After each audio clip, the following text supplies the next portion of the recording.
बच्चों हम चैप्टर पढ़ रहे हैं the ash that made the trees bloom, और हमने क्या जाना कि भाई वो अच्छा सा कुत्ता मर चुका है और वो सपने में आया उस अच्छे से बूढ़े दंपत्ति के, और क्या कहा उसने कि जो उसकी कब्र के पास में पाइन ट्री है उसे काटो, उससे खरल बनाओ और चक्की बनाओ।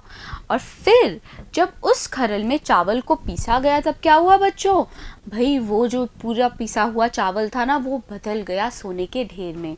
और जब उस बूढ़ी महिला ने उस हाथ चक्की से पीसना शुरू किया बीन को तो भी यही हुआ, टपकने लगे सोने के सिक्के। चलो जानते हैं आगे क्या हुआ कहानी में। Meanwhile, the envious neighbor peeped in at the window when the boiled beans were being ground। तो बच्चों जब ये बूढ़े दंपत्ति पेस्ट्री और वो बीन सॉस बना रहे थे तब जो एनवियस नेबर थे यानी कि जो ईर्ष्यालु पड़ोसी थे उन्होंने झांका, पीप्ड इन मतलब उन्होंने झांका खिड़की से जब उन बीन्स को उबाला जा रहा था और फिर उन्हें पीसा जा रहा था। गुडी मी क्राइड द ओल्ड हैग। अब उस बूढ़े आदमी ने क्या कहा बच्चों, ये बात कही उस बूढ़ी महिला ने, उस दुष्ट बूढ़ी महिला ने कि भाई ये क्या हुआ। As she saw each dripping of sauce turning into yellow gold. और ये बात उस बूढ़ी महिला ने कही, जो दुष्ट बूढ़ी महिला थी जो झांक रही थी खिड़की से। उसने कहा, क्या देखा कि हर जो ड्रिपिंग है, हर जो बूंद है उस सॉस की वो बदल रही है सोने में। तब उसने कहा गुडी मी।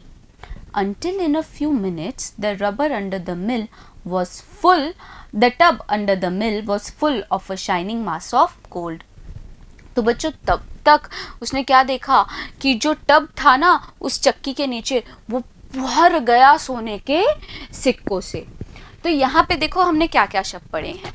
पहला है एनवियस यानी कि ईर्ष्यालु, फिर है पीप्ड इन यानी कि झांका, ड्रिपिंग मतलब बूंद।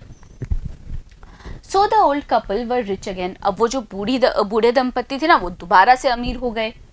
The next day the stingy and wicked neighbour came and borrowed the mortar and magic mill. तो बच्चों अगले दिन वो जो दुष्ट, जो स्टिंजी यानी कि जो कंजूस और विकेड यानी कि बुरे पड़ोसी थे ना वो आए और उन्होंने उधार लिया उस खरल को और जादुई चक्की को। They filled one with boiled rice and the other with beans। और फिर उन दुष्ट पड़ोसियों ने भर दिया एक को यानी खरल को उबले हुए चावल से और उस चक्की को बीन्स से भरा। Then the old man began to pound and the woman to grind। और फिर वो जो दुष्ट बूढ़ा आदमी था ना उसने कुटाई शुरू की चावल की और उस बूढ़ी महिला ने, जो दुष्ट बूढ़ी महिला थी, उसने पीसना शुरू किया बीन्स को। But at the first blow and turn the pastry and the sauce turned into a foul mass of bombs।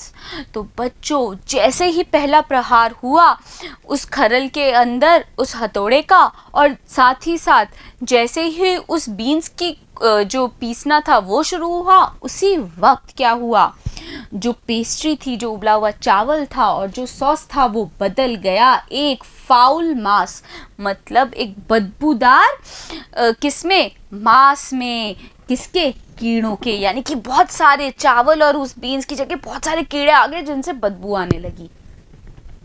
Still more angry at this. अब ये जो दुष्ट से बूढ़े दंपति थे वो और भी ज्यादा गुस्सा हुए इस चीज पर। They chopped the mill into pieces to use as firewood. उन्होंने क्या कर दिया, वो जो मिल थी, वो जो चक्की थी, उसके टुकड़े कर दिए ताकि उसका इस्तेमाल कर सके फायरवुड में यानी कि आग जलाने वाली लकड़ी के रूप में। तो बच्चों यहाँ पे देखो क्या क्या हमने शब्द पढ़े हैं। पहला है स्टिंजी मतलब कंजूस, विकेड मतलब बुरा, बोरोड मतलब उधार लिया, मैजिक यानी कि जादू, फिल्ड मतलब भर दिया, ग्राइंड मतलब पीसना, एंग्री यानी कि गुस्सा। तो बच्चों आगे कहानी में क्या हुआ जानेंगे हम अगले वीडियो में। लेकिन भाई अगले वीडियो में जाने से पहले क्या करेंगे, हम इस भाग के कॉम्प्रिहेंशन भी करेंगे। तो बने रहिएगा मेरे साथ, मिलते हैं अगले वीडियो में।